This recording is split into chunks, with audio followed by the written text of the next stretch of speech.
Welcome back to our show. Tonight's topic is the book of Leviticus. Rabbi Iceberg, please continue. Thanks, Richard. The Torah is not talking about what we refer to as the practice of homosexuality.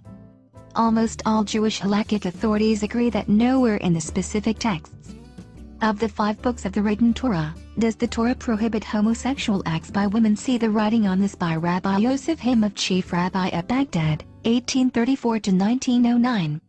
In the Halachot of the Ben Ish Hai, chapter Shoftim, on lesbianism. This fact proves that, to these later rabbis, homosexuality itself as a sexual orientation is not the intent of the subject verses in the book of Leviticus. The intent of the verses in question was to prohibit male-upon-male sexual idolatry in the imitation of the practices of Canaanite and Egyptian cultic fertility rites by Israelite heterosexual men. See Leviticus 18 verse 1. In the 3rd century CE, the Babylonian Talmud records that Rabbi Huna, the miracle-working rain-making sacred circle-drawing rabbi, tried to get the Sanhedrin to legislate against female homosexuals lesbians being able to marry a high priest. The Sanhedrin said that it was not permissible to prohibit what the Torah permits. It logically follows that if the Torah was referring to homosexuality in general, as a sexual preference or as in sexual orientation, why would it just address only the male homosexual activity and not also the female homosexual activity?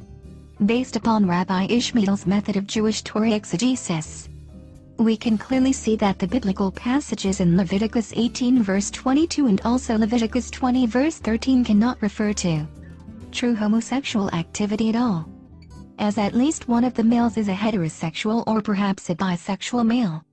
Otherwise the text need not supply the words, as you would lay with a woman.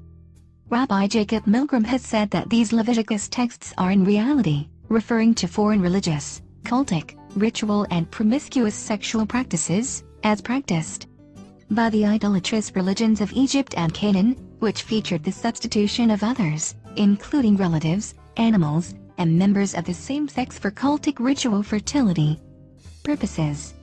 It should also be noted that it is not the normal homosexual practice for a man to lay with another man as though he were laying with a preferred woman. This is heterosexual substitution for sexual gratification. The Norman homosexual man has no desire for sex with a woman.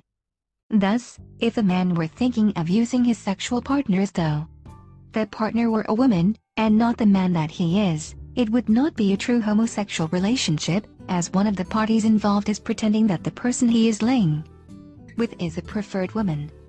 Why should he lay with a man when he could find many willing women that would lay with him? Fascinating, Rabbi Iceberg. Is that all? Hardly, Richard. There's a lot more to it. That's great.